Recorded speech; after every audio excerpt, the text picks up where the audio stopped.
आदेश आता है एसएचओ को फलानी फलानी जगह फलाने फलाने नेता की के आम आदमी पार्टी के नेता की मीटिंग डिसरप्ट करनी है और पुलिस वहाँ पे बाकायदा लेके जाती है बीजेपी के गुंडों को। आज ये छोटा सा लड़का दिल्ली के पंजाबियों को, पंजाब के पंजाबियों को चुनौती देने चला है। हम इसका सख्त विरोध करते हैं और हम कहते हैं कि अमित शाह जी को इसके लिए माफी मांगनी चाहिए। जिस तरह से गुंडागर्दी और हिंसा भारतीय जनता पार्टी फैला रही है, ये जो आतिशी जी ने कहा, ये वारदातें केवल उनकी विधानसभा तक सीमित नहीं है। पूरी दिल्ली के अंदर मेरे पास न जाने कितने हमारे कैंडिडेट्स आ चुके हैं। मेरी अपनी विधानसभा में, राजेंद्र नगर में, इधर उधर कई जगहों पर हमने देखा है और शिकायतें आ रही हैं कि भारतीय जनता पार्टी पूरी तरह से गुंडागर्दी के ऊपर उतरी हुई है। कोई भी पार्टी या कोई भी कैंडिडेट हिंसा क्यों करता है? उसे हिंसा करने की ज़रूरत क्यों पड़ती है? वो तभी हिंसा करता है जब वो देखता है कि बाकी अन्य अहिंसात्मक तरीके से, शांतिपूर्ण तरीके से उसका जीतना असंभव है। जब उसके पास कोई नैरेटिव नहीं होता, जब जनता उसके साथ नहीं होती, जब जनता उसकी बात नहीं सुन रही होती, तब वो फिर हिंसा पे उतारू होके येन केन प्रकारेन वो चुनाव जीतने की कोशिश करता है। आज दिल्ली में भारतीय जनता पार्टी की यही हालत है। पूरी दिल्ली में भारतीय जनता पार्टी अपनी ऐतिहासिक हार की तरफ धीरे धीरे, या मैं कहूँ तेजी से बढ़ती जा रही है। ये हार ऐसी होने वाली है भारतीय जनता पार्टी की, शायद भारतीय इतिहास के अंदर लिखा जाएगा कि एक पार्टी थी जो इतनी बुरी तरह से हारी। उसकी वजह से अब इसकी कमान अमित शाह जी ने संभाल ली है केंद्र में, और पूरी दिल्ली पुलिस को कानून व्यवस्था से विड्रॉ कर दिया गया है। और पूरी दिल्ली पुलिस को विड्रॉ करके उनको केवल और केवल भारतीय जनता पार्टी के चुनाव प्रचार में करने में, पूरी दिल्ली पुलिस अब भारतीय जनता पार्टी का चुनाव प्रचार कर रही है। और चुनाव प्रचार कैसे कर रही है? भारतीय जनता पार्टी के गुंडों को गुंडागर्दी करने में संरक्षण देते हैं या फैसिलिटेट करते हैं, पार्टिसिपेट भी करते हैं। पूरे खुलेआम गुंडागर्दी चल रही है, पैसे बांटे जा रहे हैं, सामान बांटे जा रहे हैं, साड़ियाँ बांटी जा रही हैं और पुलिस वहीं खड़ी होती है। पुलिस बाकायदा लोगों को लाइन में खड़ा करा के प्रॉपरली उनको सामान दिलवाती है, प्रॉपरली पैसे दिलवाती है, चेक करती है। वोटर हो तो सामान लो, वोटर नहीं हो, वोट नहीं बना हुआ तो पुलिस बाकायदा चेक कर करके सामान बंटवा रही है। तो पुलिस के संरक्षण में पूरी दिल्ली से दिल्ली पुलिस को विड्रॉ कर लिया गया कानून व्यवस्था से। और इसलिए हम देख रहे हैं पिछले कुछ दिनों में किस तरह से पहले से ही चरमराई हुई थी दिल्ली की कानून व्यवस्था, अब तो पूरी तरह से ध्वस्त हो चुकी है दिल्ली की कानून व्यवस्था, क्योंकि दिल्ली के लोगों के संरक्षण देने के लिए, उनको सुरक्षा देने के लिए कोई पुलिस अवेलेबल नहीं है। सारी दिल्ली पुलिस केवल और केवल भारतीय जनता पार्टी को, गुंडागर्दी को संरक्षण देने के लिए लगी हुई है। मेरी एक दो एसएचओ से बात हुई, उन एसएचओज ने मुझे जो बताया वो इतना खतरनाक है कि आप सुन के आपके रोंगटे खड़े हो जाएंगे। उन्होंने कहा जी सीधे एमएचए से आदेश आ रहे हैं, बीच में कोई सीपी नहीं है, कोई डीसीपी नहीं है, कोई स्पेशल सीपी नहीं है, कोई एडिशनल सीपी नहीं है, सीधे एमएचए से आदेश आता है एसएचओ को फलानी फलानी जगह फलाने फलाने नेता की के आम आदमी पार्टी के नेता की मीटिंग डिसरप्ट करनी है। और पुलिस वहाँ पे बाकायदा लेके जाती है बीजेपी के गुंडों को, अपने संरक्षण में वहाँ पे गुंडागर्दी करवाती है।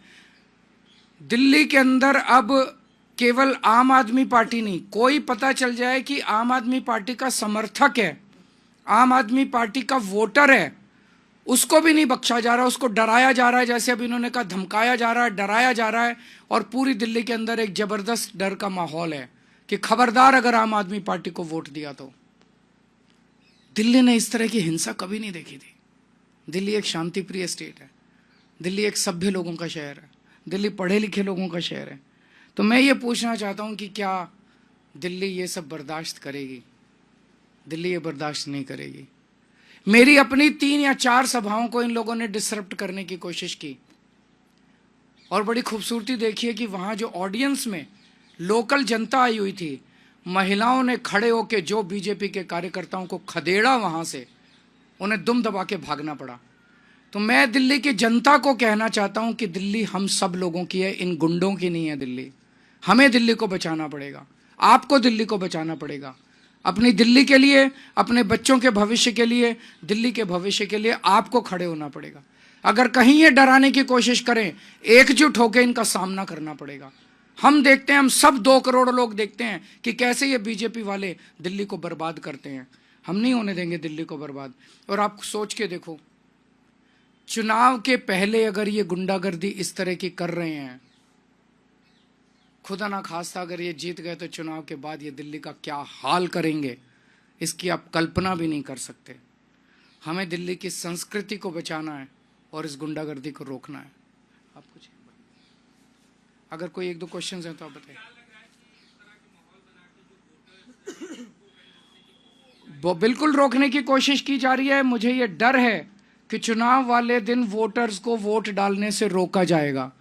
मुझे मतलब मैंने बताया, बीजेपी अपनी शायद 2015 की जो हार थी, 3 सीट आई थी, उससे भी ज़्यादा बुरी हार इन लोगों की होने वाली है इस बार। बहुत बुरा हाल होने वाला है। और जितनी गुंडागर्दी ये कर रहे हैं उतने वोट इनके कम हो रहे हैं, उतने वोट। जनता ये पसंद नहीं करती।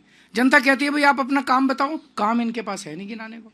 जनता कहती है आप अपना विजन बताओ, विजन ये कहते हैं मोहल्ला क्लिनिक बंद कर देंगे, दिल्ली के स्कूल बंद कर देंगे, दिल्ली के। जनता को ये सब, इनका एजेंडा पसंद नहीं आ रहा जनता को।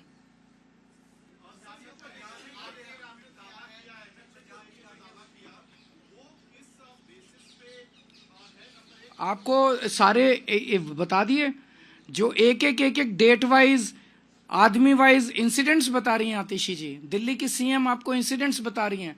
उन्होंने लिखित में चुनाव आयोग को शिकायत की है। इनको सबको गिरफ्तार किया जाए। जिन जिन लोगों का नाम अभी आतिशी जी ने लिया, अगर चुनाव दिल्ली में निष्पक्ष होने हैं, कम से कम चुनाव तक इन लोगों को गिरफ्तार करके अंदर रखा जाए। अदरवाइज तो ये खुलेआम है कि पुलिस तो हमारी है। जब सैया भय कोतवाल तो डर काहेगा।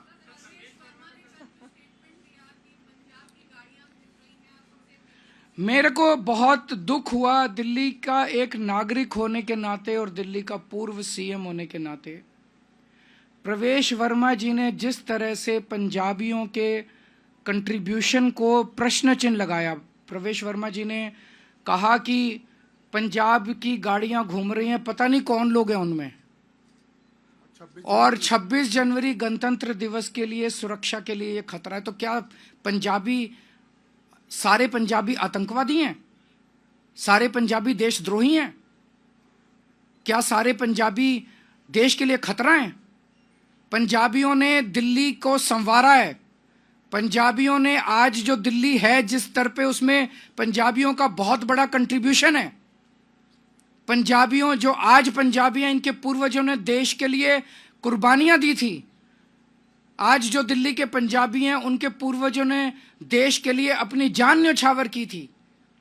1947 में जब पार्टीशन हुआ था, लाखों पाकिस्तान से रेफ्यूजी दिल्ली आए थे।